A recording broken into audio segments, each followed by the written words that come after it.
A friend of William F. Buckley Jr. and a fixture for decades at National Review, Linda Bridges wrote, quote, 2 or 3 times a year, Bill will get the idea of a musical evening. Most of us, if we develop an enthusiasm for a musician, buy his or her CDs and watch for notices of public performances. Bill would do those things too, but he would then invite the artist to play for him, and very important for his guests. Bill often described himself as an evangelist. We come upon wonderful things, he once wrote, and it is hell to keep such things to oneself. Lawrence Perelman, on his unique and enduring friendship with William F. Buckley Jr., as described in his book, American Impresario, Now. My name is Todd Warner, and this is the Evangelization Culture Podcast from Word on Fire. Lawrence Perelman is founder and CEO of Semantics Creative Group, a strategic advisory firm specializing in business strategy, management, and PR and communications for a wide range of artists, institutions, and companies in the performing arts. He advised some of the greatest artists in the world, including conductor Gianandrea Nozeda, violinist Anne-Sophie Mutter, pianist Martha Argerich, as well as the legendary Salzburg Festival for over 2 decades. He is also a co-founder and business strategy consultant at Carnegie Hall Plus, a performing arts streaming service. He is a native of St. Paul, Minnesota, by the way, my hometown, and studied to become a concert pianist. He attended Manhattan School of Music and graduated from Macalester College with a BA in political science and music. He holds an MBA from Columbia Business School. Larry, welcome. Thanks, Todd. It's a pleasure being with you here. Segment 1, Discovering William F. Buckley Jr. In his book, American Impresario, William F. Buckley Jr. and the Elements of American Character, Lawrence Perelman recalls, quote, I sent my first letter to William F. Buckley Jr. in September of 1994. And the fact is that there was a day in the fall of 1994 when William F. Buckley Jr. sat at his desk in New York and read my letter, the letter of the son of Soviet Jewish immigrants offering to play a recital for him as a thank you present for his great deeds. He would not only invite me to his Upper East Side home to play that recital, but 3 years later when I wrote to him again, he would offer me a grant, and with it, entry into his extraordinary world as his protege, close quote. So Larry, just to begin with, everybody should read this book because this is the centenary of William F. Buckley Jr.'s birth. And it is such a warm memoir of your life, but as it found its way intertwining with William F. Buckley Jr.'s life. So to begin with, the first question I have is, how old were you when you first heard the name William F. Buckley Jr., and what was the context in which you heard it? Thanks, Todd. I was probably around the age of 9 or 10 when I first heard the name William F. Buckley Jr. My parents, who came from the Soviet Union 50 years ago, actually this year, were avid, of course, TV watchers and radio listeners, and they were learning English, little by little in their first years. And I remember seeing Firing Line on television, just seeing William F. Buckley Jr., this cheery-eyed man with his clipboard and pencil and pen, sitting there leaning back and really speaking in a manner that was completely unfamiliar in a way with his accent. And I just remember it kind of penetrating in such a way as Bill did for so many people. And my parents were really mesmerized, and he became a fixture. And outside of that, I really learned that he was a mentor to Ronald Reagan, who was a great hero to our family. And of course, growing up in Minnesota, which was Mondale's terrain in the 80s, it was really funny that we were very much a Reagan family there in St. Paul, and Buckley was a shining light. He was part of that in a big way. So that was really the first, exposure to him. For those who don't recall the 1984 election where Mondale ran against Reagan, the only states that Walter Mondale won in that case were Minnesota, and I think he won D.C. if I'm not mistaken. But then Reagan kind of swept everything else away. let's for some people who may not be familiar with who William F. Buckley Jr. is, how would you we're going to get into the nuances of him as a person and many of his accomplishments and so on, but just could you give a thumbnail about who he was, kind of in the public consciousness? And then I want to have you define the word impresario, because the title of your book is American Impresario. So who was Buckley, and what is an impresario? Right. Well, I mean, the fact is the fact that people even exist today who don't know who Bill Buckley were or vaguely understand is staggering, right? But Bill Buckley, there's no equal today, I think, in the media landscape or in the cultural landscape.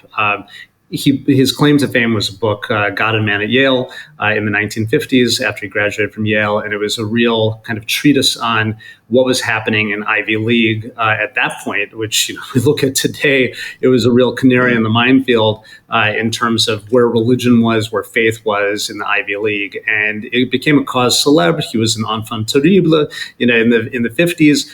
And ultimately founded National Review Magazine. And National Review Magazine, which continues to this day, is celebrating its 70th anniversary this year as well, was a let's say, ideological strand connector and creator of, let's say, the conservative movement in many ways. It was an ideological home for disparate conservative strands that Bill brought together, whether it was the Hawks, whether it was the faith side of things and the culture side.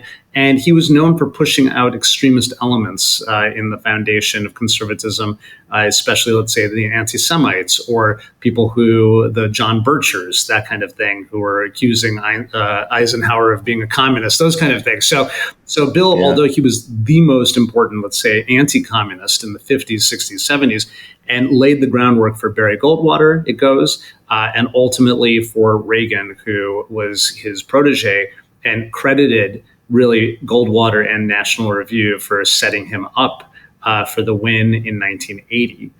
So that was William F. Buckley Jr. And beyond that, I mean, he also hosted Firing Line for 33 years from 1966 to 1999. That was over 1,000 episodes, 1,504 episodes. And he was known as a bridge between extremes and all kind of points of views. So on Firing Line, he had everyone from Muhammad Ali to Mother Teresa as guests, and Margaret Thatcher and Ronald Reagan, and then musicians and artists. And it existed in a 3 or 4 channel universe. So when we think about how media has been fragmented today into billions of channels, and back then you had maybe 4 or 5 outlets truly, and he was on PBS, and he was this shining light through that. And then the last element of this was his writing. And he had a thrice weekly column, as he called it, which was syndicated through hundreds of newspapers in the US, where he opined on any number of issues, and then a book a year for 55 years, basically. So when you look at all of that, and then he became a cultural figure, pop culture figure, where appearing on The Tonight Show, or really, let's say, even caricatured in a movie like Aladdin. So there's no one today, I think, in the kind of media firmament, ideological firmament, and all of that was packaged in an extraordinary, charismatic fashion that was intellectual, yet in person very accessible. And it was aspirational, I think, for millions of people. So that was Bill Buckley in a sense. It's a wonderful description. And then would you tell us a little bit about, just define the word impresario that's going to figure centrally into Sure. this book. So impresario is traditionally a musical term of art for a producer of concerts and operas. And let's say anyone who goes out and is a producer, even on Broadway, you could say that this is an impresario who finds the funding, who puts all of the elements together to make the performance a reality. When I was thinking of a title for this, and it's kind of, I guess, author coming up with your own title, which was great. My publisher was happy with it. What better way to, let's say, describe someone who was able to build a movement in such a way and produce a movement than impresario? And it is a little bit of a play on words too, because my relationship with Bill, as we'll get into, was based on music. And he wanted to actually be a pianist, so we'll get into that. And he produced concerts at his home, and I'm in the music business. So when I was looking at this and how he really influenced my life and two sides of the coin, I thought impresario would be a perfect way. Yeah, it's wonderful. I wanted to also highlight that many may be unfamiliar that in the mid 20th century, Lionel Trilling, kind of a classic liberal, if you will, and a literary critic, made some criticism that the conservative movement had really no body to it. He said it was kind of reduced to irritable gestures. And that was bad for a robust liberal perspective, simply because it ran the risk of a liberal type of thinking that becomes flabby. There's not an iron to sharpen the iron. Well, William F. Buckley and the likes of Russell Kirk, and then ultimately Roger Kimball and many others ultimately stepped into that space. But Buckley seems to be a preeminent figure in saying this will not be irritable gestures. This will be robust, but it will also have a certain style. The second thing, I know this is going to run afoul of a lot of the Chesterton fans, and I'm a diehard G.K. Chesterton fan. There's a little bit of Chestertonian in Buckley, as you're saying this, and just is coming to me, that he would debate the issues of the day, but he would debate them in a winsome way. And he had a certain style about him, and he would not let a quarrel get in the way of an argument, as Chesterton would say. And I think, notwithstanding the Gore Vidal stuff that sometimes devolved to a little bit of a rancor, if you will, Buckley seemed to be an enormously likable person across many different worldviews and so on, and to not just have facility with the issues and an articulation of them, but to have a style and a personality that stands above and beyond those, that defines you. That seems to be a lot of the special magic of who William F. Buckley was. And I know we're going to get into that. Is that a fair thing to say? I think absolutely. I think that his teeth were sharpened, let's say, at Yale and the debating society. So there was class. You had to take on an argument that you didn't want to support and win with it. So he was able to do it from both sides, right? And I think the elegance of that, and unfortunately, in some way, let's say, and maybe fortunately, at the same time, when you look at something like the Vidal episode, it's blown out of proportion because it was so effective, let's say, as television, is what we think of today in terms of entertainment. And it was completely outside of the norm then. So I think a lot of people forget. I mean, there have been documentaries and plays and this and that, which really kind of, let's say, get into the nuts and bolts of this, and I think blow it out of proportion. But when you look at it, those were 5-minute debates in 1968. Exactly. And Bill was used to 30-minute and 60-minute formats. And he came in a bit unprepared, to kind of spar on that level. And Vidal was a pretty vindictive figure who got the better of him in some ways and really under his skin. So we see that today. I'd say we're unfortunately maybe in a little more of a Vidal world when it comes to arguments than a Buckley world today. That's a great point, and I know we're going to get more into this, but there is the propensity for the vindictive soundbite as opposed to the measured discussion or debate over time. And I, again, that's a sad commentary, because then people just have a knee-jerk reaction to I like this person better, or that person really insulted that person well, et cetera. So we'll get into that a little bit more. I want to return to your background. So your father, Dmitry, was born in Soviet Russia, and your mother, Celia, was born in Soviet-occupied Lithuania. And in 1975, they left their homes and came to St. Paul, Minnesota. Could you tell us a little bit about what were they leaving behind and what were they coming to in America? For my parents, they were in their 20s when they left the Soviet Union. They were in their late 20s and early 30s. And the fact is that there was no real hope in the Soviet Union then. There isn't real hope today either. So, it's a kind of poison chalice in many ways. But there was incredible culture. There was incredible foundation in terms of that. My parents would always speak when I was growing up about going to the Bolshoi in Moscow. My mom grew up in Lithuania, as you said, and they married and they settled in Moscow, where dad was born. And, they had access to some of those things, but ultimately they were Jews. And so they weren't really, there was no real potential for them in the long term. My brother was 6 in 75. I keep wondering now, with the benefit of hindsight, what would have been like for him in the 80s? Where would he have ended up? It's very possible he would have ended up in Afghanistan, who knows, fighting in the Red Army, that kind of thing, when you think about all those aspects. So for mom and dad, they were living very modest lives. And in Lithuania, it's important to remember that the Jewish community was completely obliterated and not decimated. I mean, obliterated nearly entirely by the Nazis and also by collaborationists. And so I think when the opportunity came along to start a new life, they looked west, and they didn't look south so much to Israel. I mean, as Jews, there was the opportunity to go to Israel, and my father's cousin, who I call my uncle, he was the first mover. He won the lottery in '74.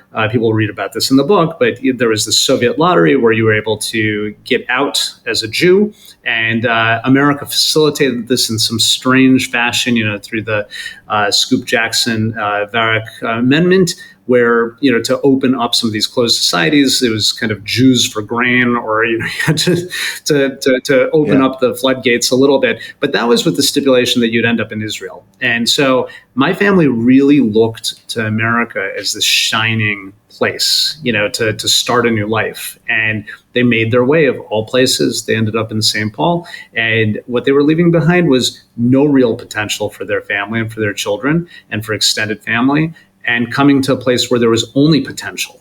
They did not come in with a safety net. There was a tiny, let's say, thread of a net through some Jewish aid agencies, but they were not set up with welfare. They were not set up with a massive, guarantee of some kind of money coming in, but they had to really start out after a couple months and go find jobs. And so it was the true kind of idea of rugged individualism, which I remember being a great kind of thing in America when I was growing up, that you pull yourself up by your bootstraps, you go out, you try to find every opportunity possible. And that's what I saw as a kid. That's what my parents did. And I continue to this day to really look at that as an example of what this country is. Larry, when you think about, and you write about this a little bit, and you write about some of your affinity for William F. Buckley and your family's affinity for William F. Buckley with respect to his staunch stance against anti-Semitism, his stance against the John Birchers and so on, and others. Could you just say a word or two, because you talk about it in your book, what was your sense or your family's sense of anti-Semitism? Again, you mentioned a little bit about it in Soviet Russia or Soviet Lithuania. What was your sense about it, even as a child in St. Paul? Very little. To be honest, I felt nothing, more or less, growing up. That people would look at you a certain way or anything like that. I never felt that. Almost never. I do recount one instance in growing up where I fell off a bike at a neighbor's house, and I was maybe 12 years old, and our neighbor, one of the children, said, that's what happened to kids who don't believe in Jesus. And this was the weirdest type of thing. I mean, it was the first time I ever heard something like that in my life, and it bothered me, but we were able to get over it. And it wasn't something that we made this massive deal out of, and all of a sudden friendships were completely thrown out the window. I'd say, if anything, a couple times when growing up, you'd feel some kind of immigrant thing a little bit, because my dad has an accent to this day. And we were in a restaurant one time, and a waitress said something like, that's not what we do here in America. And my father just lost it completely and looked at this girl. I mean, she must have been like in her early 20s or late teens, and said, I'm an American. I'm as much as an American. So I'm not one to dwell. And I think that the Twin Cities is an incredibly accepting environment. It's a pretty incredible place. At the same time, maybe there are latent things. I'm looking maybe a little bit of a Pollyanna approach here, but of course there could be, and there might be, and of course the Twin Cities. Not to get into, let's say, the politics of Twin Cities today, but it's dealing with its other issues, let's say. But we were also of this era of true assimilation. Like this idea that you assimilate, and it's not that you give up your culture, your religion, it's that you are American and you're kind of blending in. And then, of course, you bring pieces of your culture in. And so we always felt completely accepted. And if you ask me, I mean, this is the strange thing in terms of how immigration works and how blending and the beauty of America. I have no connection whatsoever to Russia. Like, I don't think of, Russian culture, that's my thing. There's an element of that, of course, where I love Russian composers or Russian literature or whatever it is.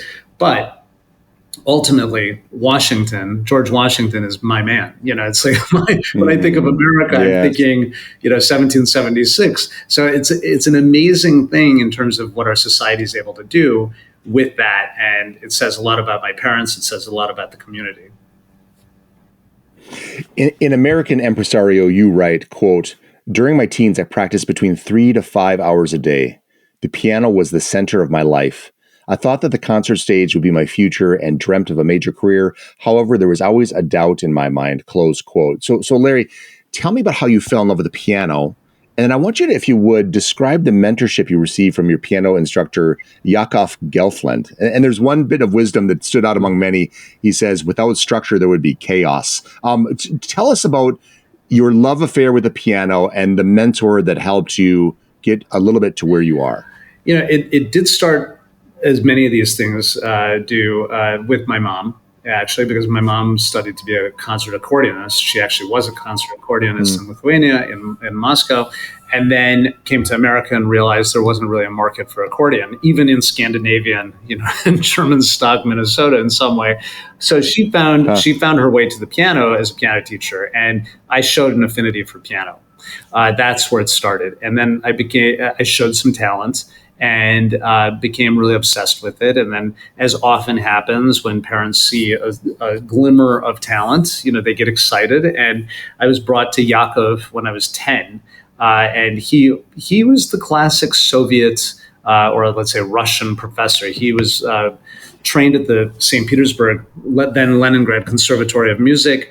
He came from an incredible line. His mother actually studied in the same class with Prokofiev, or was maybe a year behind Prokofiev, but it was that kind of allure, let's say. But for me, a 10-year-old kid being brought over to Yakov's house, just a mile away from our house on Lexington Avenue in St. Paul, it was kind of a very, very modest house, and it smelled of Russian cooking. Our house really didn't so much, but you'd walk in and it had all of that kind of walking through a door into, let's say, Russia a little bit. And he kind of recreated his life there. He was older, but he was such an inspirational figure in terms of his dedication, almost monastic dedication to music. I have a greater appreciation, or let's say over the last 20 years, 25 years, I've had a greater appreciation for that probably than I did when I was 10, 11, 12, 13 in those formative years with him. But to be exposed to that was extraordinary. And it gave me, when you study to be a pianist, much like, let's say, high school athletes or college athletes, you are assuming that that's your life. You're approaching it as though this is going to be everything. And I hit a wall, in my late teens, early 20s, realizing that although I had talent, this was probably not going to happen as a career. And also because I had a lot of entrepreneurial instincts. I was always very curious about the place of classical music in our society. I would wonder, why isn't the Minnesota Orchestra on television, or St. Paul Chamber Orchestra more visible, or those kind of things. And I was very analytical, but I was also very musical. So I was part of kind of the firmament in the late 80s and early 90s in Minnesota, and got to know everyone kind of in the music business, and they opened up their doors. But those formative years with Yakov, with my mom had 50 students coming through our house every week. So a real entrepreneur, and creating a small business at home. And very charismatic with those kids, and really seeing them go from age 6 to some of them all the way to graduation of high school, and constantly replenishing. And I was kind of part of all of that. I was a little bit of the show off kid too at those recitals, made to play for everyone and everything like that. But mom was very proud, and I had a lot of support. So it was great. It was a really amazing time, and very blessed with an incredible childhood. Let's put it that way. You write, quote, "In my early teens, I became more and more interested in politicians and business leaders. Although I wanted to be a concert pianist, I was also fascinated by powerful figures, both living and historic. I recall clearly telling my mom that I wanted to meet the CEO of a company in Minnesota.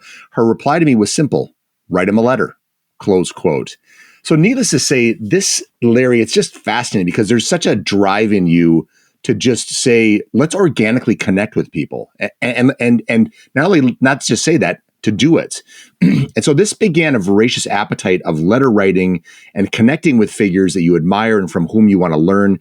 So could you tell us about that first letter that a young, aspiring concert pianist wrote to an iconic conservative polymath, William F. Buckley Jr.? Yeah, look, I mean, when you say it that way, it all sounds really, it's very humbling, because to me, it in a way, it came naturally at first. I mean, it was Mom basically saying, you can write to anyone. And I thought, of course you can. And when you think about where Mom was coming from, from Lithuania, from Moscow, and from a place where you couldn't really do it. Yes. My grandfather, actually, on my mom's side, he was a barber.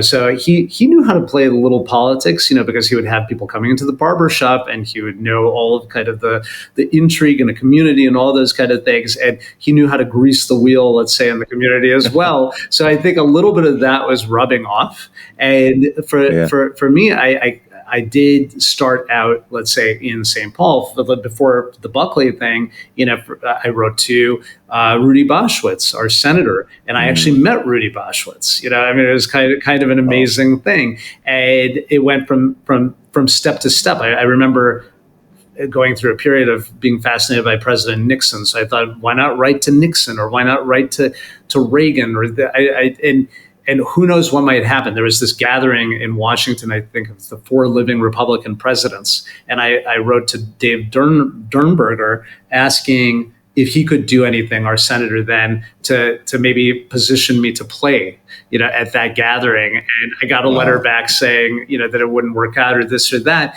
And, that kind of, if you look at it a little bit, I ended up going, and part of my business is PR. And PR is riddled with rejection. Basically, the idea is you write letters, you write pitches, and you're rejected. So when it came to Bill, it was all kind of loaded into that in my late teens. I was 18 years old. I had just moved to New York to study at Manhattan School of Music. I didn't have many friends at all in the city, and it was a daunting thing to be in New York City. But I loved it. Yeah. I loved that energy. And I was reading his book, Happy Days Were Here Again, which was kind of his compilation of articles from the 80s and from the Reagan years, let's say, and the Bush years. And he was lamenting the end of all of that. And now it was the Clinton years. So here's this book. And I'm sitting in New York. I'm sitting on the Upper West Side on 81st and Broadway in a tiny room in an apartment, just across the street from the iconic food emporium Zabar's. And I'm reading the words of William F. Buckley Jr. and his love of classical music. And it turned out in that book, I learned that he wanted to be a pianist, that he played harpsichord with the Phoenix Symphony, that he was friends with Rosalind Turek. If these names are not, if it's not familiar to your audience, Rosalind Turek was a giant of the keyboard in the 20th century, played everything by Bach. I think the Guinness Book of World Records, according to Buckley, had named her one of the greatest artists in history because she had memorized everything by Bach, which was over 1 million notes. Wow. So I'm reading all these columns, and I thought, you know what, William F. Buckley Jr., my hero, this man who really changed my parents' life and millions of others by inspiring them to come to America, to make it here through his anti-communism and real, let's say, philo-Semitism as well, anti-Semitism. He lives here in New York. Why don't I write him a letter and thank him for all of that and offer him as a present a recital? And I sent this letter off to National Review. I was a very impatient kid. So I had to follow up. A few days later, I called his office. I called National Review and I asked for his assistant. And I got his assistant on the line.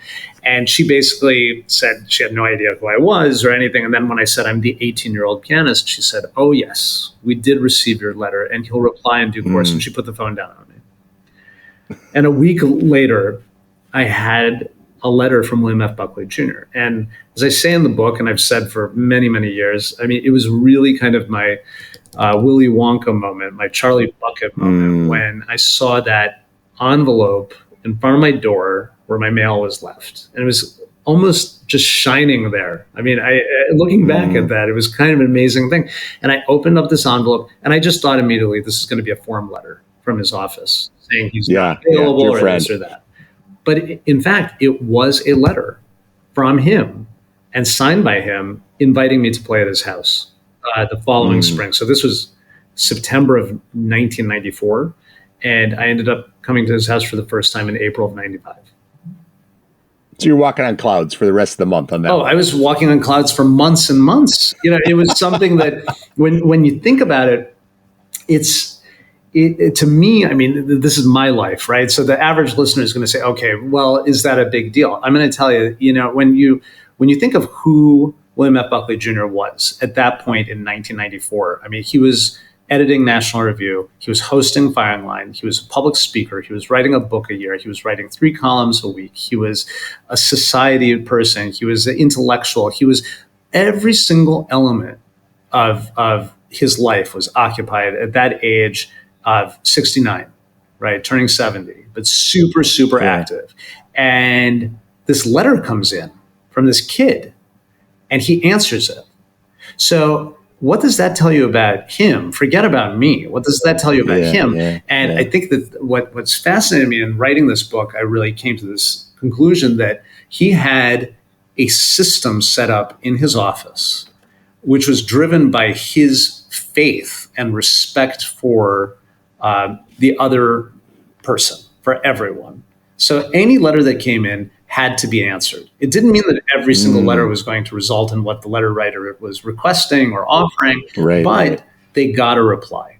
And when Bill passed away, the Yale archive received over 1,000 shoeboxes full of letters that were his correspondence for the archive.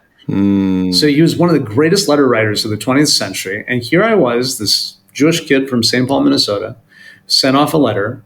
And it just hit his desk at the right moment to then create that one thing. And if it had only been that, this wouldn't be a book, but it would still have been one of the most important things that ever happened in my life, that opportunity to play for him. Everything that came after, of course, then becomes, you know, something truly extraordinary. And I think I wouldn't go maybe not as far as to say it's divine intervention in some way, but it is a pretty incredible thing. And I'm sitting here just being telling you, I mean, it's a religious weekend for Christians. You know, I mean, I am thinking that I'm very much here as a disciple to kind of spread the word on this so that it would inspire people, truly. It's such a great story. This is such a great story. And I do believe in the work, the divine workings, pulling and pushing and connecting and so on. You know, I have 2 high school daughters. And if I say one thing to them among 1,000, I say to them, you know, develop your relationships earnestly and organically, and don't be afraid to take a good risk. And what you've done, and there's so much about what you're doing in this book that resonates with me, because there's been aspects of opportunities that have arisen for me simply because I pushed on a door to see if it was open, and indeed it was. And I just think many people are, well, it's not going to work. I don't have time. You know, they would never respond. They fear rejection, all these kind of things. And the lessons that you're imparting in this, which is a very, I think it's not understated. It courses through your entire book, but I think it kind of actually is the subtext of this entire book, which is, you know, take a risk in connecting with people.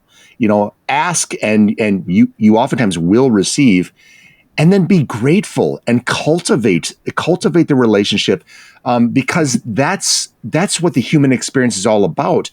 So I wanted to ask you, and I know what the answer is going to be, but I think it's important because you tell such a good story about it.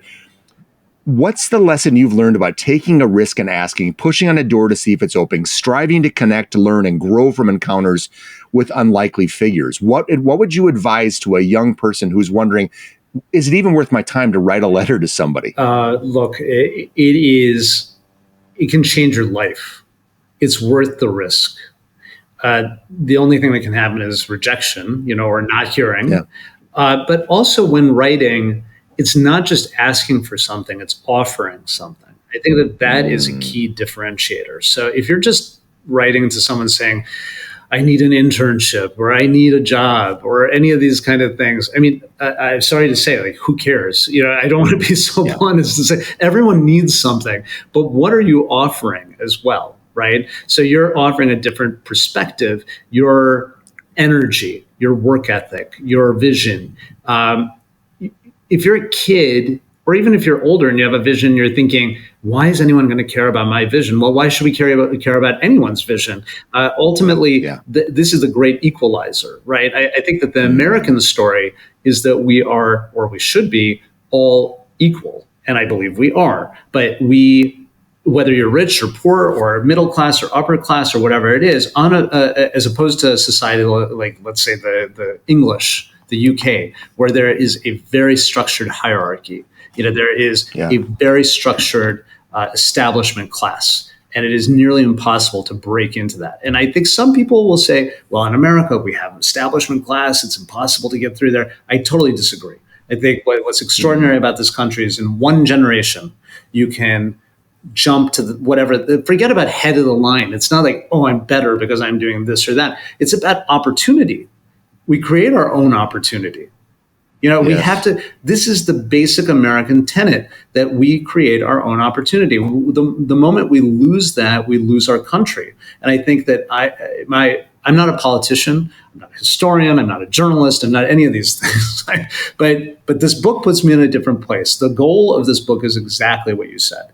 It is not a biography of William F. Buckley Jr. It is a memoir of a friendship, but it is unlikely in some ways, but it is the most American story, because let's be really, borderline cheesy on this, but it can only happen in America.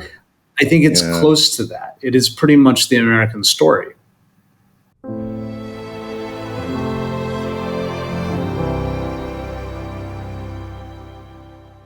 Segment 2, Buckley the Music Man. William F. Buckley Jr. once observed, quote, "Life can't be all bad when for $10 you can buy all the Beethoven sonatas and listen to them for 10 years, close quote. He also wrote, quote, "It is not necessary to believe in God in order to revel in Bach. It is not necessarily, for that matter, to love one's country in order to fight for it, nor even to love one's family in order to protect it. The music of Bach disturbs human complacency because one can't readily understand finiteness in its presence," close quote. So Beethoven and Bach, you've told us in American Impresario, were William F. Buckley Jr.'s uncontested favorites. So tell us a little bit about Buckley's upbringing in music and what brought him to such an appreciation. So, I theorize. I never got the super clear answer from Bill that those were his two favorites, but I would say pretty much 99.9%. I'd say that Bach is number one, Beethoven's maybe number two. Bill was raised in Great Elm, a house called Great Elm in Sharon, Connecticut, that his father, William F. Buckley Sr., built. Bill had 9 siblings. They were all forced and required to study music, to study piano. They had 5 pianos in the home. They had governesses. They had tutors. They had weekly lessons on the piano. Bill also said, and I paraphrase, that it was a question of whether or not all 5 pianos sounded worse than just one practicing. They were required to have these listening sessions every couple days or so, where they would sit for an hour listening to records in a closed room where it was still sunny outside, and they were looking outside wondering, why are we in here? Why are we being forced to do this? But he said that after 6 or 8 months, they were all hooked. And when you think about this is the 1930s, right? So it is pre-everything in a sense. I mean, they had some radio, but it's way before television. And even listening to music on a record player like that must have been something incredible. We take it for granted. We listen to anything. His $10 quote about all the piano sonatas is quaint today, because you basically listen to anything for free on your phone. Written, and by every composer, by every great artist performed ever, right? We're spoiled, and we end up, it gives almost zero value to everything, which is quite tragic, right?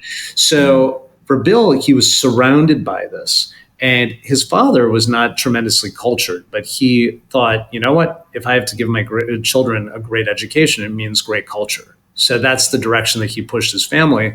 And all the kids, nearly all of the kids, became great lovers of music. And for Bill, he and his sister Trish Buckley were the most talented, and he actually really wanted to be a pianist. He only realized maybe when he was early teen or so that he didn't have the talent, requisite talent, to become a musician. And, we're all thankful for that, I would say. A lot of good things happened because of that decision on his part. But it remained one of the most important things in his life, throughout his life. And that's kind of where I came into his life, that I started to play these recitals and everything. But for Bill, music, I think after faith, I'd put it in order of faith, then music for Bill in terms of his avocations, outside of his job. I mean, and for people of faith is the most important thing. And then everything comes after that. So I'd say that music was pretty much there with faith for him, and they played off of one another because of the way he viewed it as divine. And I think it's hard to argue. I mean, when you think about someone like Bach, for the average listener, again, they'll say, "Oh, I know who Bach is." Okay, but do you really know Bach's music? Maybe some of it, a little bit here and there, but kind of a call to action too of my book is go out and discover these things too. And maybe one of the great lines that Bill ever said to me, and maybe we'll dissect this a little more later, but it was really that politics was his vocation and not his avocation. And that is where the importance of music lies. Very good. By the way, just a quick side note: I'm sure he liked Mozart. I'm just surprised Mozart didn't rise a little bit higher. And again, maybe I'm being wrong in assuming that was Mozart did not touch him in the same way that Bach and Beethoven did. Is that fair to say? I think so. I never really played Mozart for him. And we didn't talk much about Mozart. He didn't write much about Mozart. I think that he would say that unquestionably Mozart is one of the greatest geniuses in history. But there's something about the architecture, the foundational element of Bach, that I can see kind of that parallel between Bill and Bach in terms of their roles as architects of movements. For Bach, it was music. For Bill, it was a political movement. And whether it was something structural for him too. It might have to do with that, because Mozart, in some ways, Mozart was like an alien being that popped into the world of music. He did benefit from other composers, definitely, and he evolved from others, but he was so singular. He was so singular in his voice. And then I think development, it's not that Mozart didn't develop, he did in a big way, but Beethoven took on these qualities of a revolutionary, where he was breaking through from the classical into the romantic.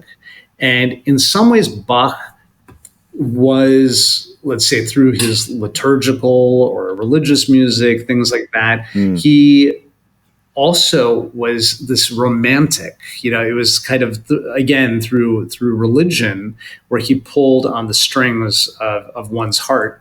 And not to say Mozart didn't. I don't want a lot of people writing, saying, "Oh my God, what are you talking about?" But it seems to me that those two Bs, the Bach and Beethoven, just did it for Bill more.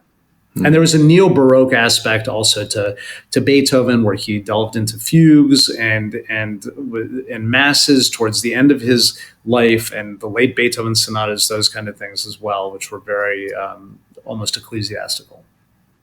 Yeah. A devout Catholic, a conservative trailblazer, a founder of a political magazine, National Review, an author of 55 books, countless essays, hosts, as you described, 1,504 episodes of Firing Line, Buckley still found time to appreciate music at the highest of levels, and as you mentioned, even played a Bach keyboard concerto on harpsichord for the Phoenix Symphony Orchestra. Are you struck, Larry, by his ability to be a polymath at the highest of levels on almost everything he touches? It's staggering, because it was a discipline, in Bill, which was quite amazing, and in part honed maybe through music. I mean, one of my theories too is that when you practice piano and you're kind of everyone's forced at a certain level. You have to go and you have to practice and put the time in. But that focus in front of a keyboard, in front of your music, all of that kind of thing helps you develop a discipline to be persistent. But Bill, he's one of those figures that comes along every 100 years. He is, when we call people geniuses and everything, I find it to be a little flippant today. We're a little too comfortable saying this person's a genius or that person. But Bill, there's no question that he was, because you look at the level of output and the quality of what he did, and then the personality. You can't manufacture charisma. You either have it or you don't. And I think that with Bill, he was just one of those people who is truly blessed on every single level, but he worked really hard and he burned the candle from both ends. Yeah, very good. Your bond, Larry, with William F. Buckley Jr. centered on your piano playing. So tell us about the first time you arrived at his 73 East 73rd Street apartment in New York City. What was it like to meet him and walk into his home, which is affectionately known as the Masonette? So, I still remember this day, to this day, as though it's just happening right in front of me.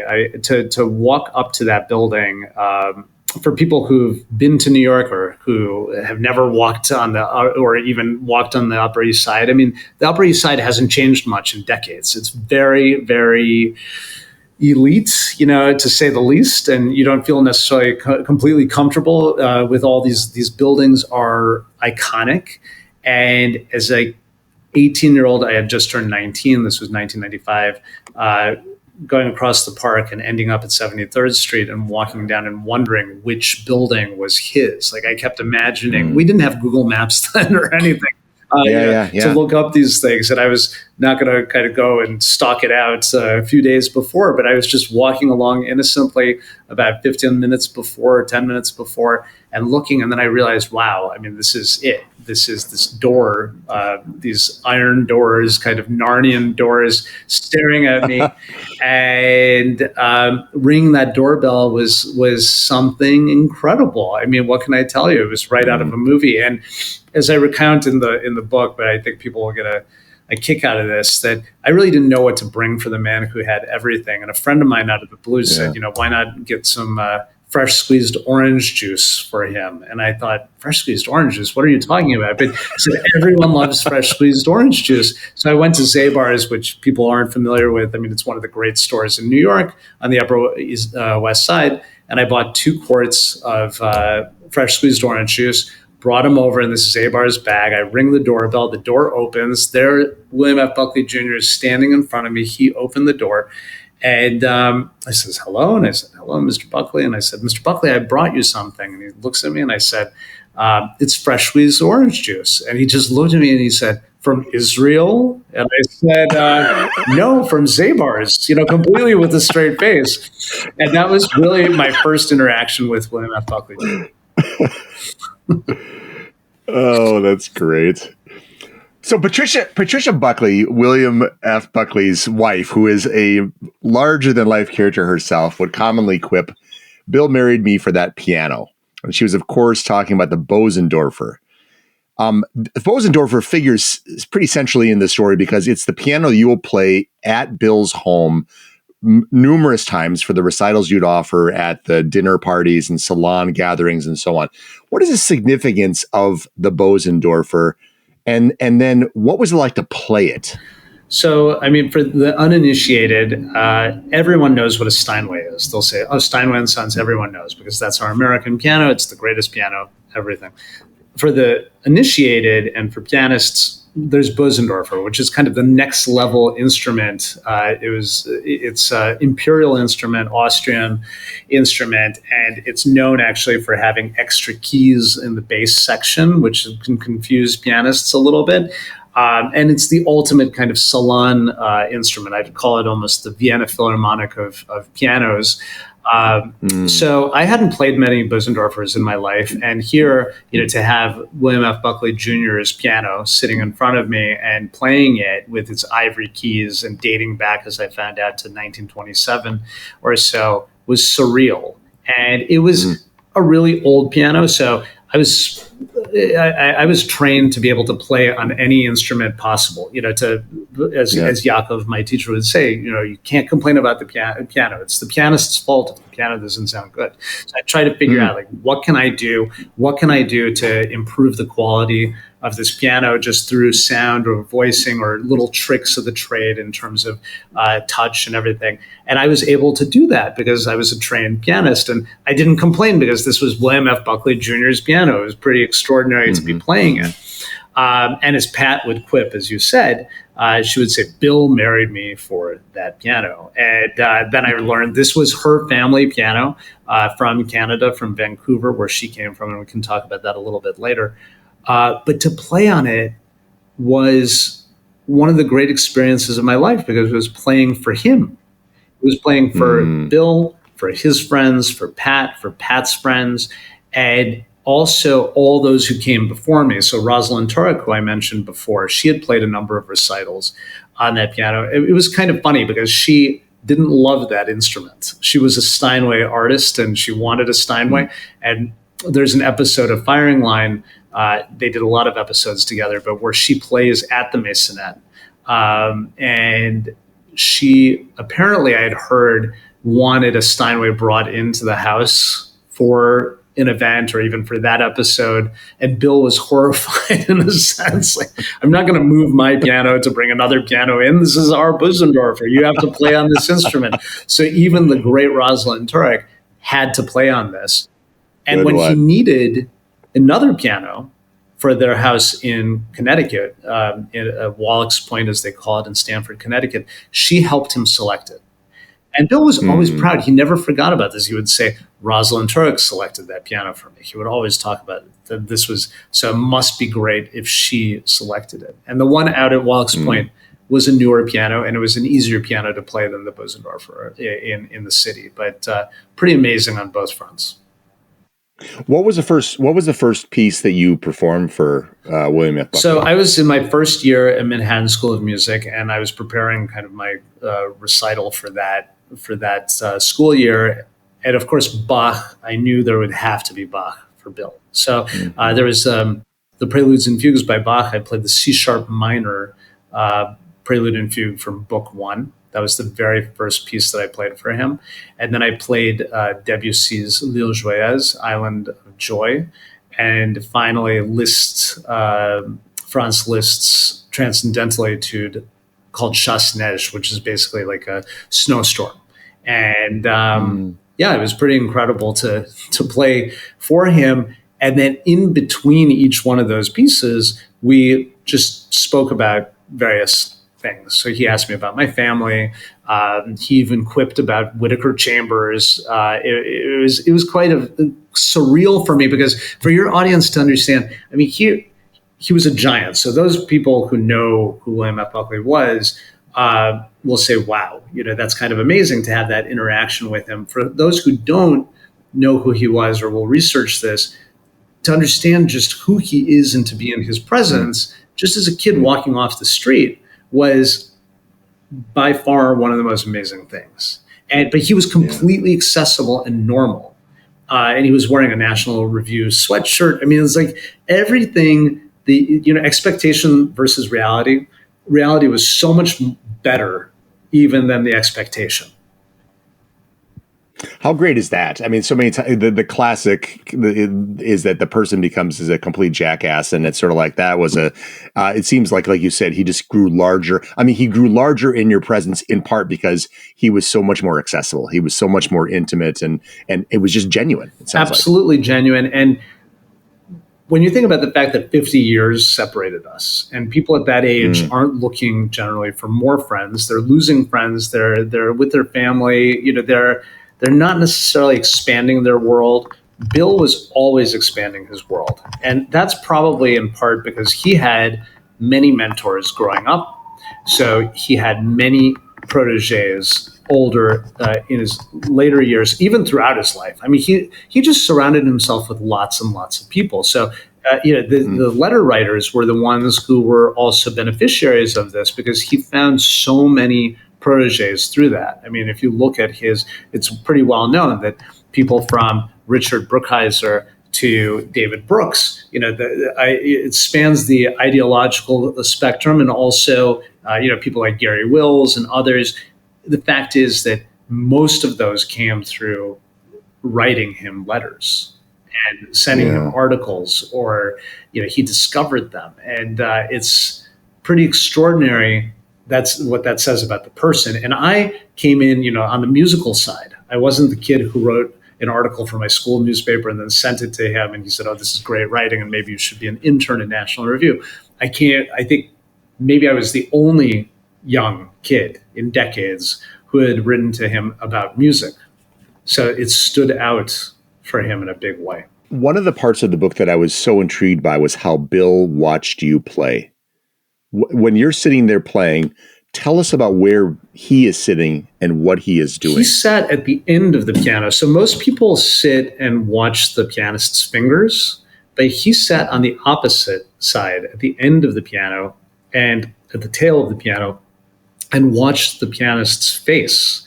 And actually, many times he was closing his eyes because he was nervous for the pianist. And he would occasionally grit his teeth, or you'd hear him say, "Wow," or he would mumble something.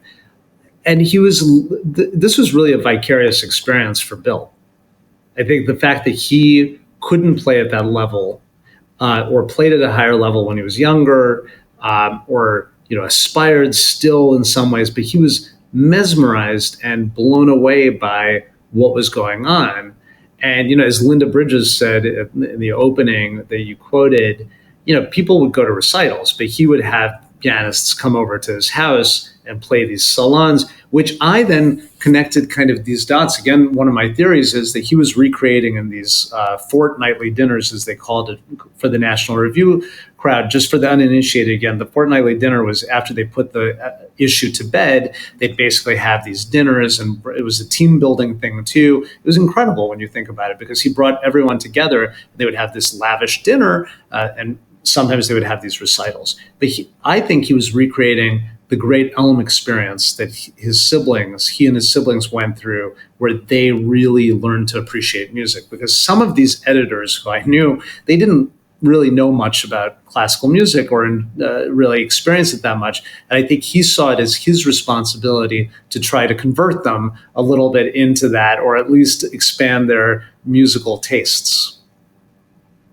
It's wonderful. I mean, it's so generous in its own right.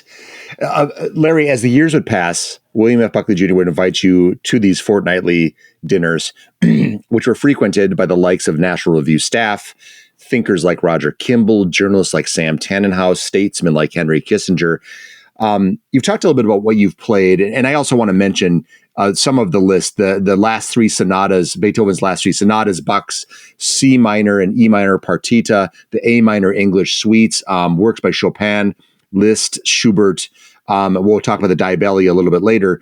But how did you prepare musically for the nights where you would perform for the group? And then I want you to describe specifically what it was like to be put on the firing line at one particular dinner. Yeah, I mean, looking back now, because it's over 20 years ago, or for some of those dinner parties, and just to take one step back, after that first encounter with Bill in '95, I then, as people will read in the book, I worked on a research grant. That's another entire story with Bill about how I really came back to New York, and it's because of. And we will talk about that in just 1 minute. That's great. So, these recitals, in 2000, we started this tradition where I finished up this project, and Bill, I realized the door was closing a little bit about what was really going to keep this relationship going.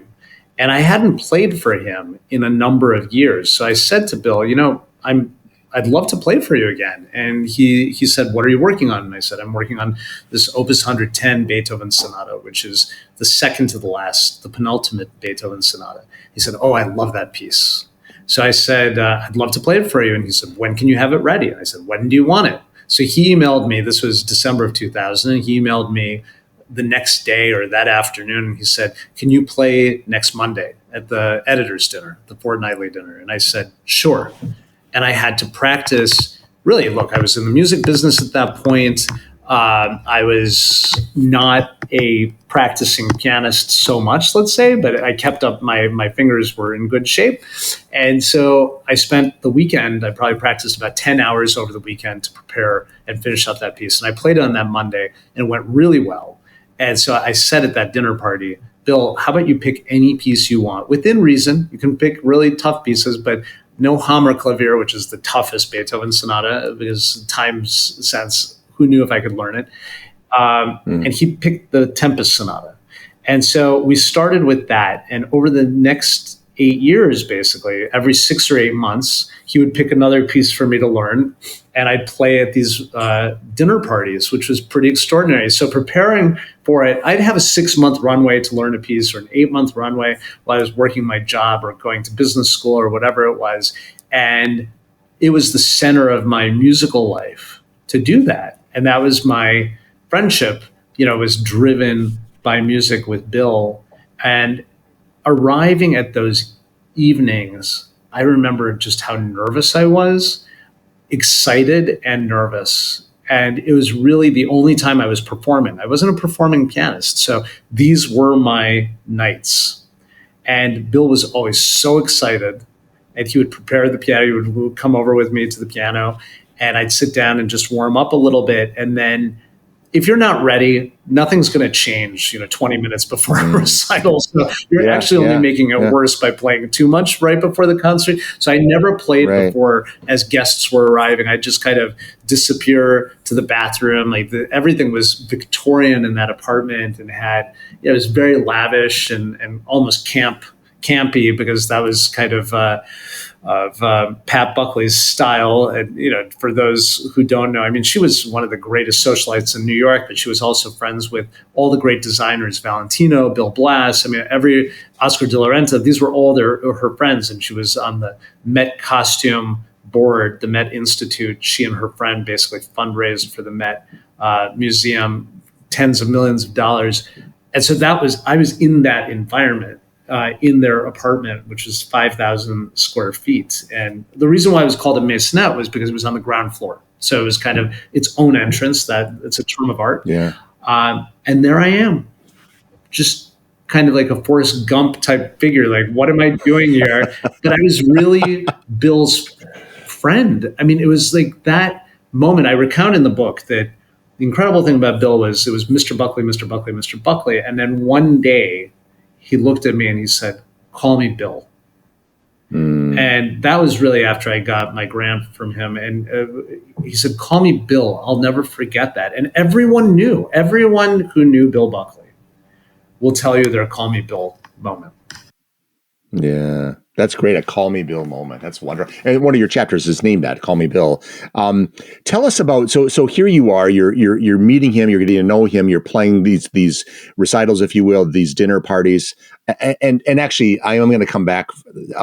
We're going to talk about the grant now, but do tell us about when you got put on the firing line. So there you are. You're not playing and then being shuttled off to the kitchen to have your dinner. You're joining the guests, and you're part of this kind of salon of great people and so on. What happened about what did Bill shock you by? He's asked you a question. Tell us what happened. This was actually March 99 when I just got back, and we'll talk about the grant in a minute, but I just moved back to New York to work on this project for Bill. And I got my first invitation to a fortnightly dinner. And I walked into this other, again, otherworldly Narnian door, everything like that. And the dinner is going on. And at some point after the main course, I feel a tap on my right shoulder. And I look up and it was Bill standing there. And he says to me, "Would you mind saying a few words about your research project to everyone here?" And I thought, okay, all right. And then he talks to Peter Duchin, who comes from the Duchin music family. His father was one of the great big band leaders, and he is one of the great New York social bands. And we had met and we were sitting there, dinner guests at Pat Buckley's table, actually. And he whispers to Peter Duchin, "Would you rebut what Larry says?" And I'm thinking to myself, rebut? What is he talking about? And just again, to put this in perspective, I had met Bill at that point just a few times. I had met him in 1995. Then in 1998, in autumn, was the second time I met him. And then here, maybe a few times in between, and I'm now at his home on 73rd Street and Park as a dinner guest. Right? This was even before the recitals. This was as a dinner guest, but I was one of the youngest people in that room, right? There were maybe 24 dinner guests, 22, 24 dinner guests. And then Bill sits down. I hear a clink of a glass, and Bill says, "Larry Perelman, would you please tell us about your research project?" And I thought, okay. So I start talking, and I had a glass of wine or something like that. And he says, "Please stand up." And so then I stood up, and I kind of mumbled a little bit about Mr. Buckley, gave me this grant to research the role of music education in New York City public schools, or the lack thereof. I explained what I was working on. And I just barely started my research. And he says, "Thank you very much. Peter Duchin, would you please offer a rebuttal?" And then Peter Duchin stands up and he starts to speak. And I think he was totally off guard. Like, he didn't know what anyone was talking about. He said a few words, and then he says, "Thank you very much, both of you." And then he continued on in some way. But look, I was 23 years old and thrown into the deep end that night. That was the level of trust from Bill Buckley. He didn't care. He said, "You know what? I've got this world. I've got this 3-ring circus going, and I'm ringmaster. I'm impresario. I can throw people into the deep end, see what happens, and trial by fire, and see if it works. And if you can pass those tests," as I realized, "you'd make it to kind of the next level." And that's the way it operated in his world. So I kind of skipped ahead, unfortunately, and you did a great job of describing that you're going to talk about your grant. So let's back up for a second. Talk about how you went from your initial engagement with William F. Buckley Jr. to now he's offering you funding for a specific research project. Let's talk about that led to that moment in Fire. Sure. And I think this comes back to everything that we've discussed in terms of how to develop relationships and friendships, and how life works in a way. Because meeting someone for the first time is hard, but the second time is harder, because you have that first kind of interaction and it can go well, but then what really can develop from that? And when I wrote to him initially in 94, and then we had this meeting in 95, and I gave him the gift in terms of a piano recital and great. And then we stayed in touch, writing letters back and forth for a few years. But I find myself back in Minnesota, kind of in the wilderness, at McAllister, in an ideologically, very different environment than my own, but being challenged and really enjoying the school overall, and being back home. But I wanted to be back in New York City. I wanted to build a life in New York, and I wanted to play a big role in culture and to change the way people perceive classical music, and to do really for classical music that which Bill did for conservatism, to really put it in more firmly into the media landscape. And I wrote a letter to him right after graduation. I was sitting there thinking about it. Kofi Annan was the speaker at our commencement, and I was thinking, who should I write to? And there were a couple other people. Minnesota native David Bell, who is legendary advertising executive at Bosell Worldwide, and many others. He was on our board of trustees. I wrote him a letter. I ended up meeting him. That's another example, and it became a very long friendship. But I wrote to Bill, and I said, "I want to do for classical music that which you've done for conservatism in America." And this time, I got a call from his office. I didn't even get a letter. I just got a call. And it was Frances Bronson, his longtime assistant, with her English accent, the same as people will read in the book, same accent as the first call that I made to National Review 4 years before. And she said, "He wants to see you." It was that simple. He wants to see you. And I flew back to New York November of 98 to meet with Bill. And he gave me a grant. What's kind of amazing about all of that is that my letter went in around September of 98. And it turns out that he had lunch with his longtime friend, childhood friend, Schuyler Chapin. And Schuyler Chapin came from, again, a very old American family, very upper crust, East Coast establishment. He went to Millbrook. He and Bill went to Millbrook together.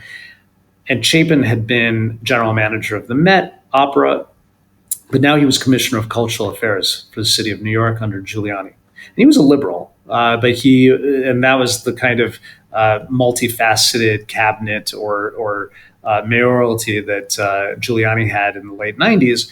But yeah, a lot of respect for Chapin. And again, a friendship, a classic Bill friendship, where they disagreed on a lot of things, but when it came to culture, they were on the same wavelength. They were having lunch, and Chapin told him that music and arts education were being reintroduced in the city schools by the city itself, and the Annenberg Foundation was funding it in part.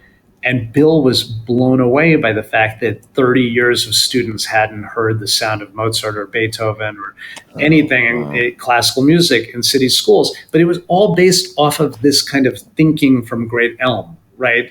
That listening session that he and his siblings had, where they were listening to the record player every couple days of Mozart, Beethoven, Bach. Did that really ever exist in New York City public schools? Who knows, right? But what I can tell you is that Bill, this was most likely going through his head, and my letter came in at the right moment, right around that lunch. Wow. And when I got a copy of my original letter to Bill, that letter in 1998 from the Yale archive, I saw he circled basically my sentence, more or less, where I said, I want to do for classical music that which he had done for conservatism. And he wrote a little note there to his assistant saying, can you find 30 minutes for him? So in September, he was already thinking about giving me a grant. And 2 months later, I walk into his house for the second time in my life. This is November of 1998. And he offers me a $25,000 grant, which would bring me back to New York City to research this for him. And at the same time, basically work on anything else that I wanted in the area of classical music to really run after my dreams. Incredible. Larry, before we finish this section, I would be remiss if I didn't ask you to say a few words about Bill's wife, Patricia Buckley. I mean, Pat was one of the most intimidating people. She was much more intimidating than Bill. She didn't suffer fools. I think that they were, I wouldn't say it was kind of a, let's say, good cop, bad cop, but she definitely could sniff out anyone. And I remember that first time in March of '99 at a dinner party when I met her. I mean, it was barely even, a hello that came by. But over the years, we ended up becoming, very, very, very friendly. But she just had this tough exterior because she also was the wife of this giant, and it wasn't easy.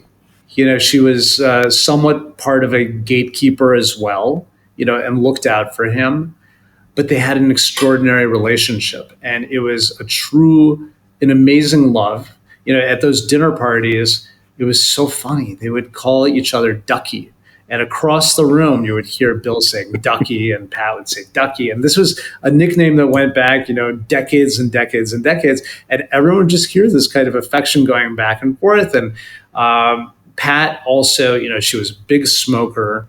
And on the table at those dinners, she had her inscription, kind of her initials on cigarettes. I mean, this is like the era that we're talking about. And just to recreate those dinners, these were all overseen by her. This was her stamp.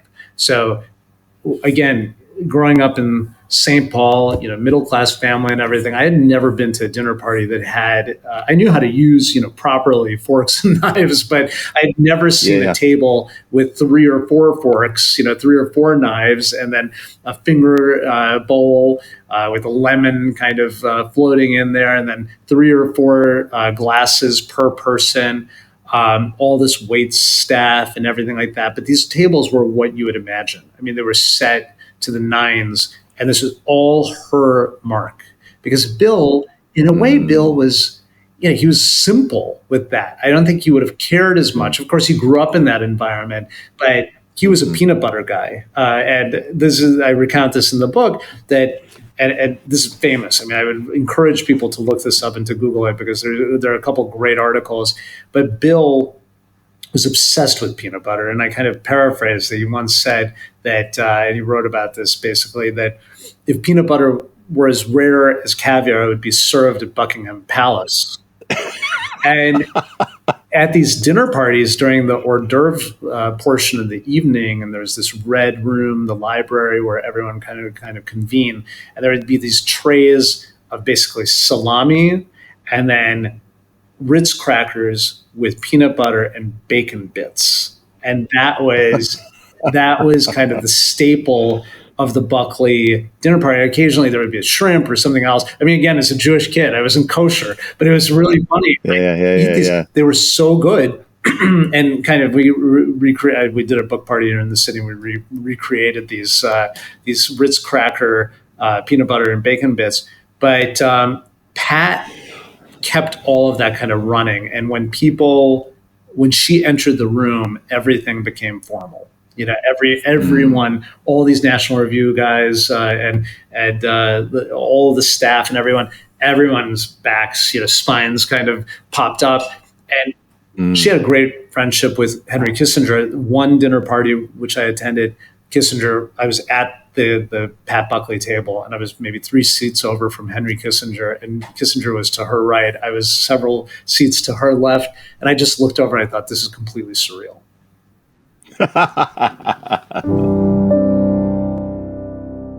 Hi, I'm Todd Warner, Managing Editor of Evangelization Culture, the journal of the Word on Fire Institute. Word on Fire is a global evangelical community that exists to provide our members with the resources they need to proclaim Christ to a secular culture. Our award-winning quarterly journal, Evangelization Culture, is offered exclusively to Word on Fire Institute members. It's a tangible representation of our mission and goal to lead with beauty in order to bring others to the knowledge of truth. Inside each issue, you'll find writing from premier scholars and inspiring pieces on literature, culture, and daily life from fellow missionaries on the journey to know and serve Christ. Get a copy of the current issue of the Evangelization Culture Journal for free by visiting wordonfire.org/journal. Thank you, and join us in bringing Christ to a hungry culture.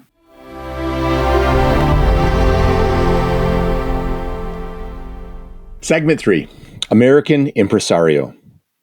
In American Impresario, Larry Perelman writes, quote, "Friendship is the ultimate virtue. Bill was the consummate friend and would do anything for his friends. He had multitudes, and they reciprocated. He was making friends late into life, and I was a beneficiary of this virtue. Did he need another friend? Just as others would be winding down or tapped out with friends and not looking for more of them, Bill continued adding friends and building those bonds. This is what Bill mastered throughout his life, and the bonds he built continued to forge relationships to this day. Bill had a rare gift, simultaneously exuding charm, warmth, chivalry, and friendship. Peter Travers, chairman of the National Review Institute, pointed out that Bill treated everyone with respect, whether that person was a train conductor or a maestro. Bill was an everyman at his core, even though the persona he evoked seemed patrician to the outside," close quote. So Larry, when I was first seriously introduced to William F. Buckley Jr. by a colleague, physician, and dear friend, the way he described Buckley, just as a fan of William F. Buckley Jr., was that he had an enormous capacity for friendship. He knew enough about his offline engagements with people. How would you describe William F. Buckley Jr. as a connector? Second to none. I mean, it was an amazing quality, right? That you'd get his attention, and then there was so much depth to it. So at dinner parties, it was difficult in a sense because he gave everyone attention. And I talk about this, how he worked a room. It was pretty amazing. He would just go from person to person to person. You couldn't really have a conversation with him during a 30-minute reception because he wanted to see everyone. And then when you had those times with him, like an afternoon or a sale or his dinner companion or a lunch companion, all of those things, then you got into the real depth with Bill.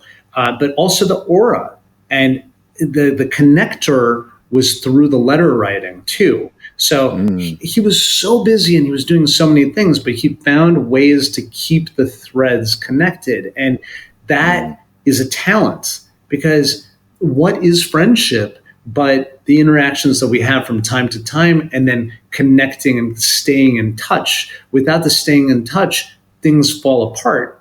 And for Bill, it must have been driven by, well, a love of friendship, but also a respect for the other person, right? And I think that, I'm not saying that we, mere mortals in this world of friendship, work, are somehow inferior to that, but we can learn from this. And Milton Friedman also said that Bill's greatest talent was for friendship.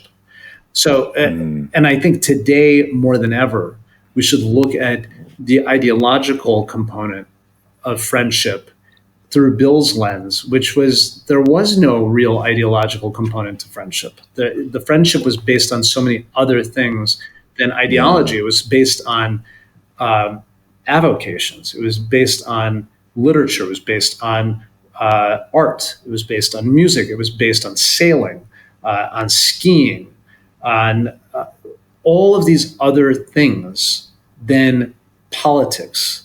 This was Mr. Conservative. This was the foremost conservative of the second part of the 20th century. But all of his friends came from everywhere. Yeah. It's funny because I've been watching The Firing Line for the last number of years, just incessantly. And, for a person who spends his vocation in politics and delving into the firestorms of political issues and so on and so forth, and then he spends his time on Firing Line, the longest running, I don't know if it's a political news program in the history of, with a single host in the history of television, at least in America, if I understand it correctly. He spent his time in opposition to the person sitting next to him. Now, that doesn't mean he didn't have Malcolm Muggeridge on or people he agreed with on things and so on and so forth. But one could say that the natural fallout of that kind of vocation is to become cynical, is to become edgy, is to become intolerant or intolerable. And there was just always a warmth. There was a puckishness. There was I know urbane is the word that's used so much to describe him, but he was an urbane individual. But he just struck me as a person.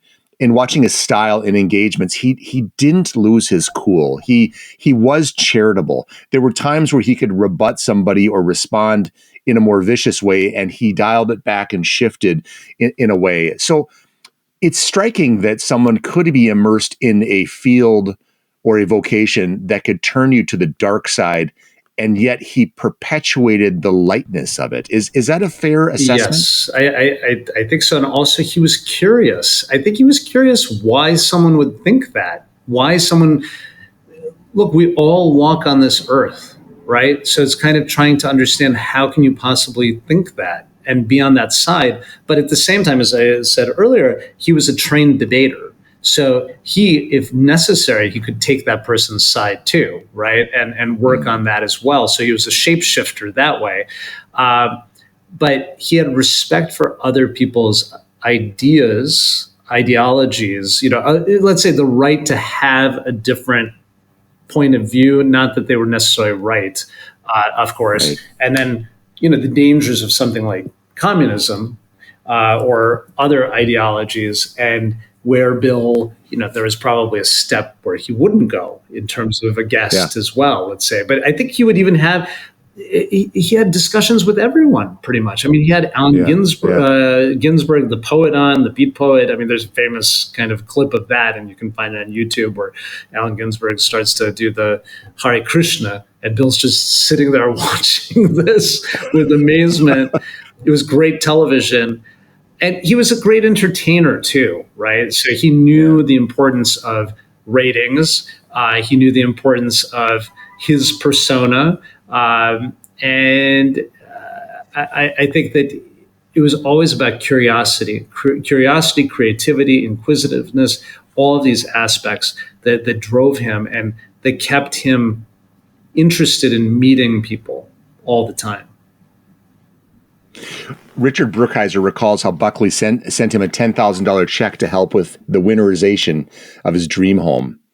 Or how Buckley would pay to fly eminent scholar Harry Jaffa from California to see his son's college graduation, or would help with a dear friend's mortgage, or pay for the Catholic school education of the children of his staff, including the maids. But he never made a public spectacle of it. He just gave and he smiled. Explain to us the generosity of William F. Buckley Jr. Bill's generosity was extraordinary. It was also extraordinary because he didn't look really for public acknowledgement. He wasn't running around there having a PR person or something saying, Bill does this, Bill does that. Mm-hmm. He left it and kept it very, very quiet. That was an amazing quality. And there were countless examples of this. And those people will come out of the woodwork little by little. I mean, I recount in my book exactly that, and how staggering it was to one day open up an envelope, to find a check there. And also along with a letter that was completely transformative for me, and in not only an endorsement, but it was just of friendship again. I mean, what did I do to deserve that level of friendship? And if I gave him something in his life, I was not looking for anything in return. Buckley was also a man of sly wit, and various times he said, "I won't insult your intelligence by suggesting you really believe what you just said." Or he said, "I would rather be governed by the first 2,000 people in the Boston telephone directory than by the 2,000 people on the faculty of Harvard University." At one point, as you describe in your book, after you played a Bach prelude with a bit too much rubato and pedal, he said, Chopin would have been happy with that performance. How would you describe Buckley's wit? Again, I mean, it was amazing in terms of his ability to turn moments into laughter, put you at ease. Of course, it was the level of charisma that he oozed, and the wit just came completely natural. And sometimes he would say things that you completely didn't understand. Like he would just like reference things. It was amazing. And again, I look at it through this lens of now so many years ago, but it's completely fresh. I recount in the book about how I was invited to one of the anniversary parties of National Review, and it was pretty early on in returning to New York. And it was, I think, the 45th anniversary of the founding of National Review. So it was right around 2000. And it was a huge boat, that went around Manhattan Island. Tom Wolfe was one of the guests of honor. Rush Limbaugh was there. Charlton Heston was there. There were hundreds and hundreds of people. And I was there. I mean, it was completely surreal. And I met Rush Limbaugh. I walked up to Rush that day and I said, how much my family loved him and how my father really introduced him to me as a kid, his radio show and everything like that. And I said that Bill's a friend. And I remember Rush looking at me and he's saying, you're so lucky that Bill's your friend. Wow.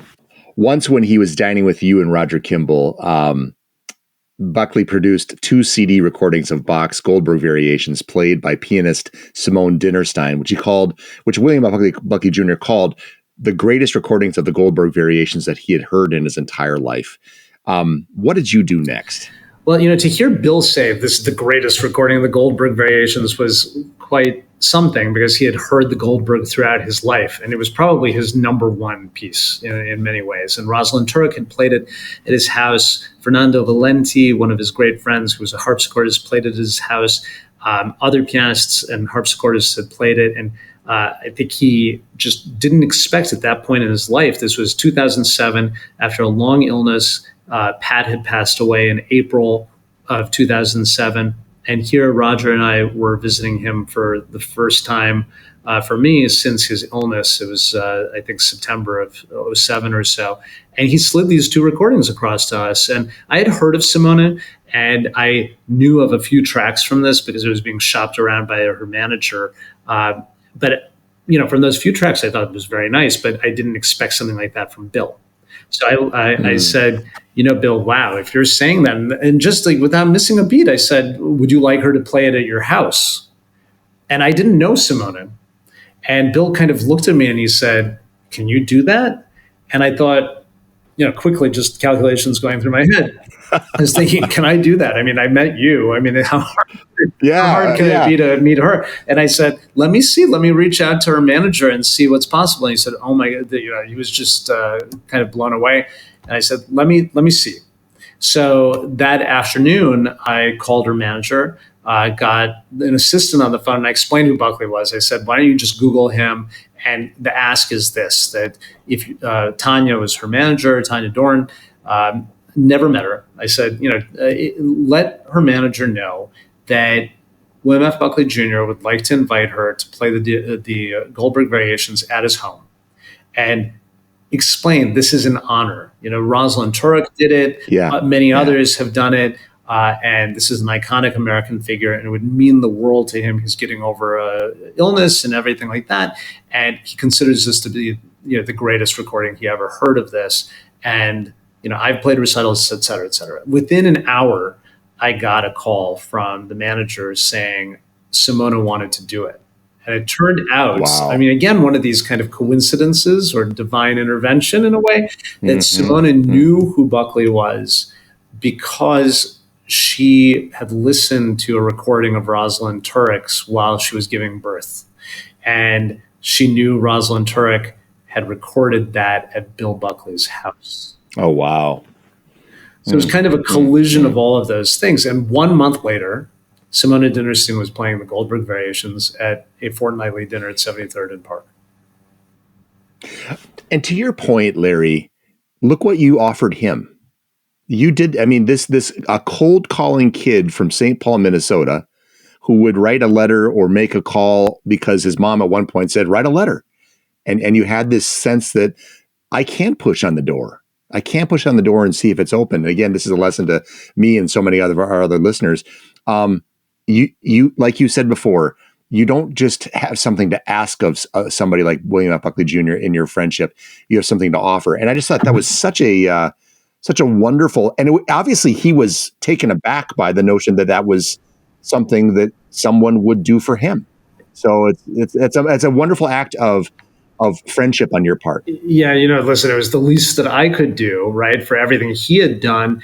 But I think that's another thing. When I look at what I do or what I've done in terms of letter writing and meeting people, I'm still hungry doing it to this day.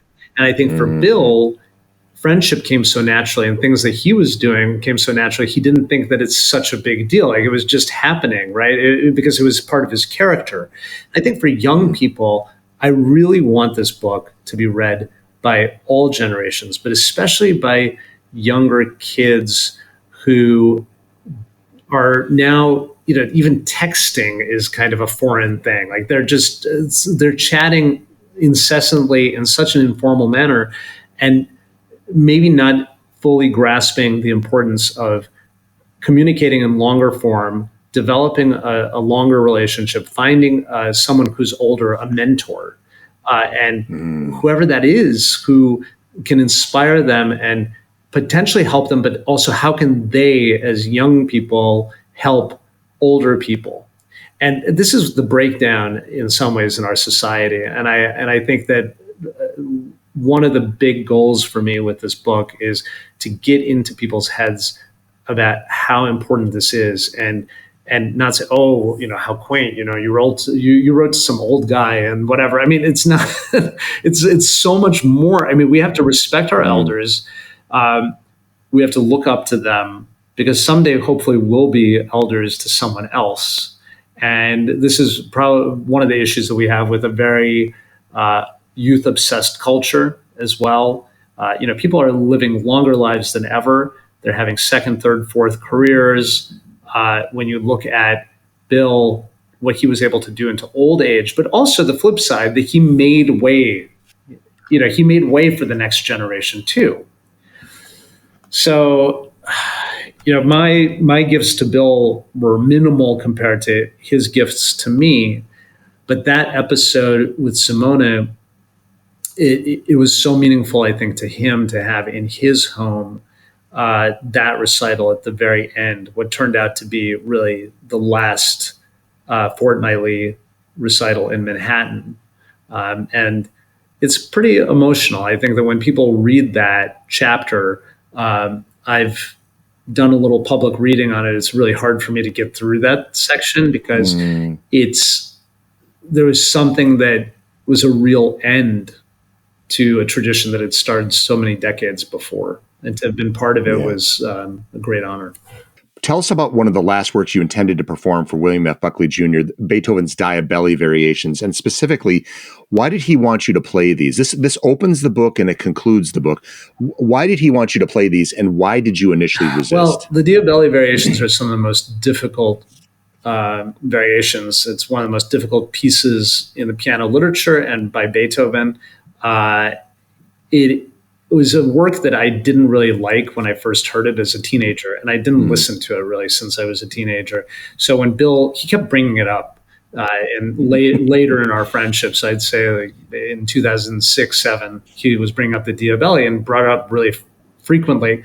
And then right before Pat died, I played a recital in April of 2007, and it turned out that Pat was in the hospital undergoing surgery the next day, and Bill was trying to get his mind off of things, so he went on with my recital, which was pretty incredible when you think about it. And I played 2 late Beethoven sonatas. The dean of Columbia Business School, Glenn Hubbard, was there. I was at Columbia at that time, and I really kind of timed it in a way to introduce Glenn to Bill. He had really wanted to meet him, and it was a really great evening, but it was also kind of, there was this kind of darkness to it a little bit because Pat wasn't there and she was obviously suffering.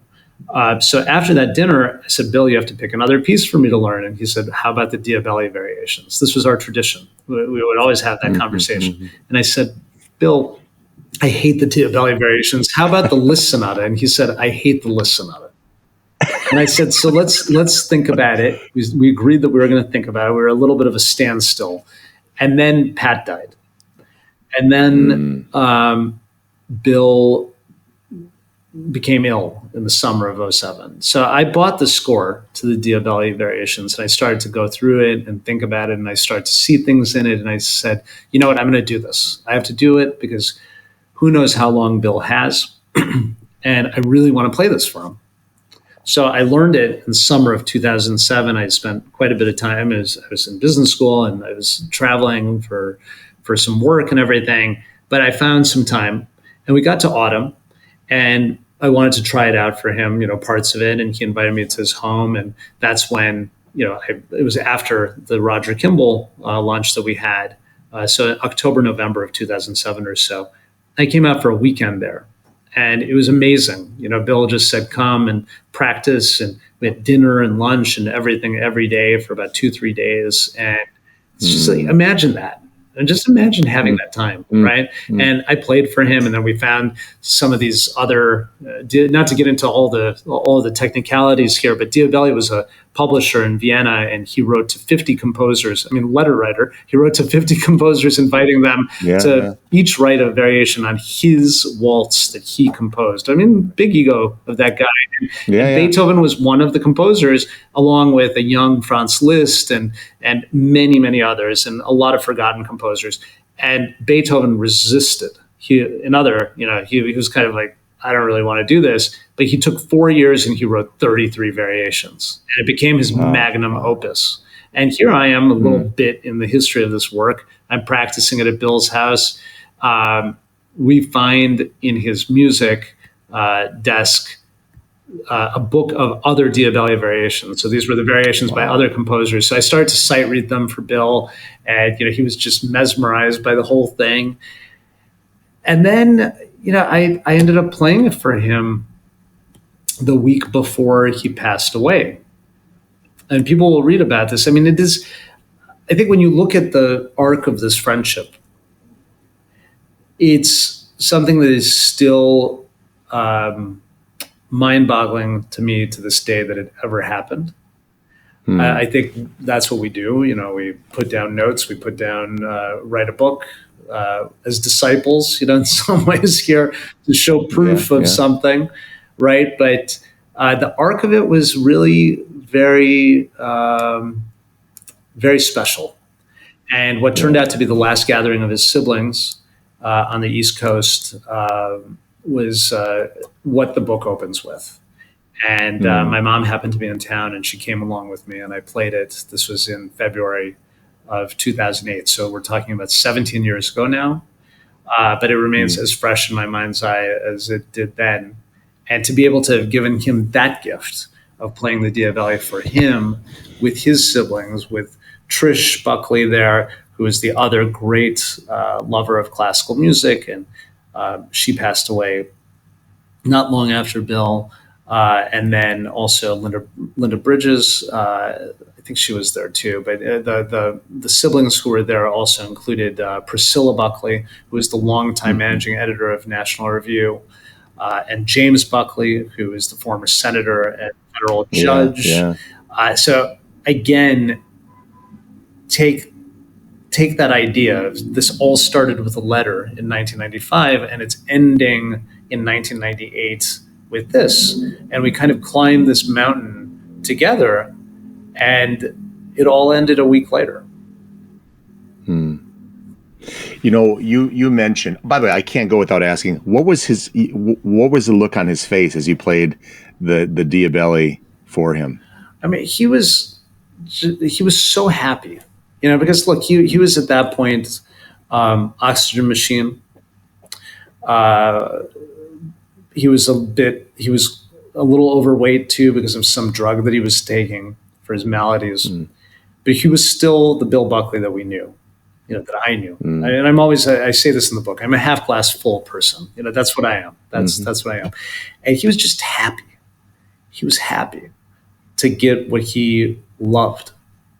And I'm not going to say that music is what kept him alive, but I will say that it was one of the things that gave him sustenance in those final months, outside of in addition to his religion, his writing. He was working on his final book, which was about his friendship with Ronald Reagan. And then to have his friends and to have his music. Because he wasn't able to ski anymore. He wasn't able to do his sail really. But he had these other things, and Pat was gone. So, I mean, he did an interview with Charlie Rose when he turned 80. And it's a really sad interview when you watch it because he's ready. You know, he says he's ready to die. I mean, he's pretty direct. But I guess for people of such faith, it's not sitting there saying, you know, this is all sad. I mean, he was prepared. And Charlie Rose offered him kind of a pill, you know, the magic pill that would make him 20 years younger. And Bill said, absolutely not. He said, I'm ready. Bill Buckley died the day you were to perform at his house in Stamford. And in fact, you were there when he passed away. What was it like to lose your friend and mentor? Look, I mean, today we're 17 years removed from this, and still talking about it for me, it can become very emotional. You know, it's one thing when you lose a friend, relative, someone close to you, and you're not there, or that you know that it's coming. It's another thing to actually be there when it happens and it's unexpected. Of course, he was old, he was suffering from various maladies, but it was not like imminent that he was going to die tomorrow. And so I had been out there the week before, and on February 26th, we had this agreement that I was going to come out on the 26th of February. I was going to have dinner with him, spend the night, and then practice the next day. And I was to play this recital for friends. Roger Kimball was one of the guests, and others that Bill had invited to play the Diabelli on the 27th of February, 2008.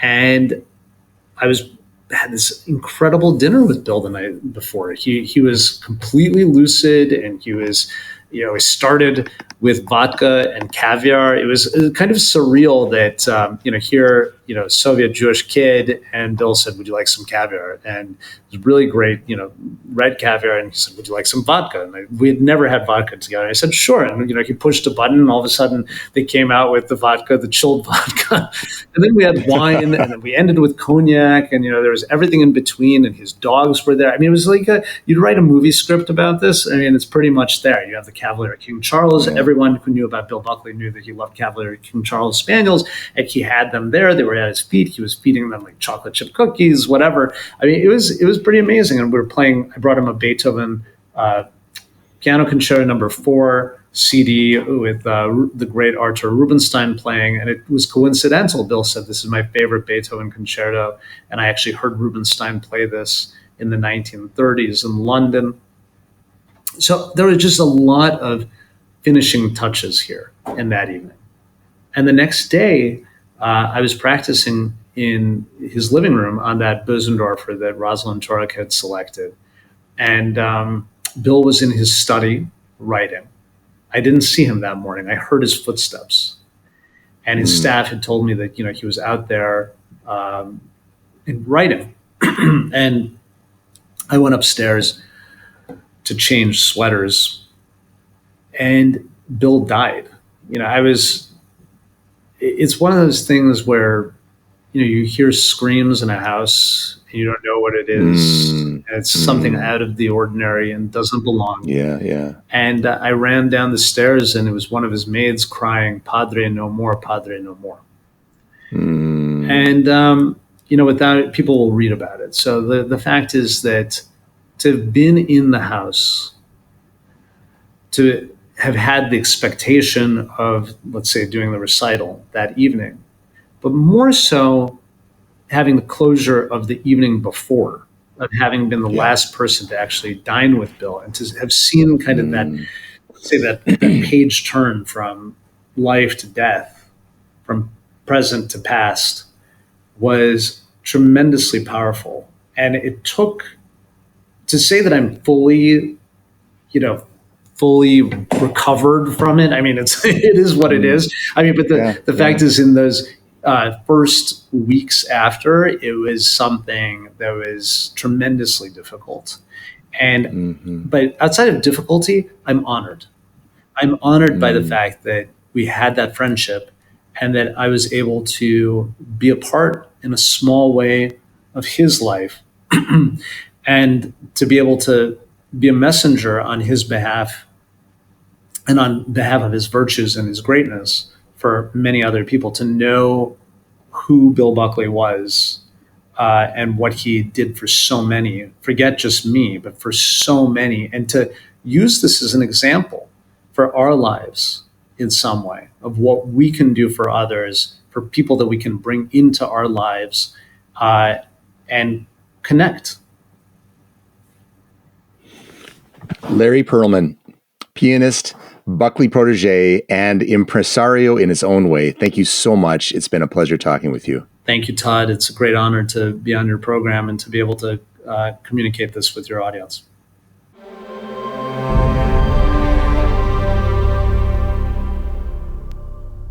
So I've been thinking, the world is run by those who show up. If I've heard this utterance from my wife once, I've heard it 1,000 times. With over 2 decades of experience in the field of hospital administration, Carrie would say that initiative is indispensable to success.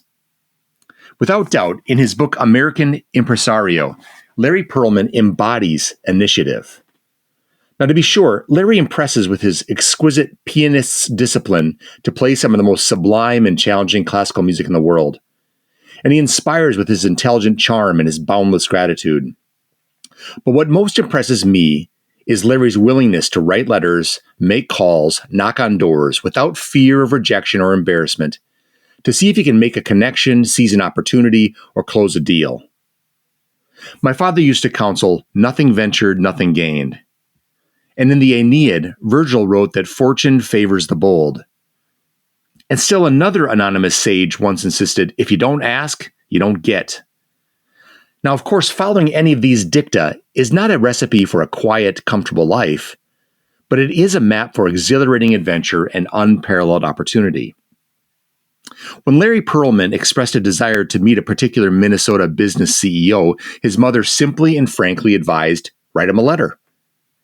This set in train a lifelong habit of reaching out to people that many might think unreachable, people like William F. Buckley Jr. Now, I'm in the habit of encouraging my 2 high school daughters to take good risks. To see if a door is open, you need to push on it. And more often than not, you'll be surprised that it opens.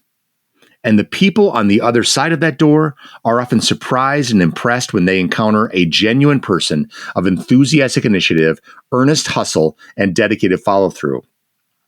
Now, with the exception of jerks, these people quite often root for the hustling person's success and strive to help them out. One of the obstacles to such initiative, however, is fear. What if they say no? What if I make a fool of myself? Do I really want to risk failure? Bah, that's no way to live. When asked about the fear of missing a basket, Michael Jordan, one of the greatest basketball players to ever play the game, answered, "Why would I think about missing a shot I haven't taken yet?" And businessman John Shedd once offered, "A ship in a harbor is safe, but that is not what a ship is built for." Larry Perelman wrote a letter, knocked on a door, and crossed the threshold into William F. Buckley Jr.'s world, and his life was changed forever. Take good risks, my friends. The world is run by those who show up. And one last thing. Be sure to read Larry Perelman's American Impresario, but also dive into the brilliant mind of William F. Buckley Jr. A few of my favorite encounters with the singular Buckley include God and Man at Yale, A Torch Kept Lit, Great Lives of the 20th Century, and any of the hundreds of episodes of Firing Line available for free on YouTube, courtesy of the Hoover Institute. Enjoy Buckley's iconic mind, penetrating wit, and enormous capacity for friendship. You won't be disappointed. Thank you once again for joining me on the Evangelization Culture Podcast. I'm Todd Warner, and until we meet again, keep bringing Christ to a hungry culture.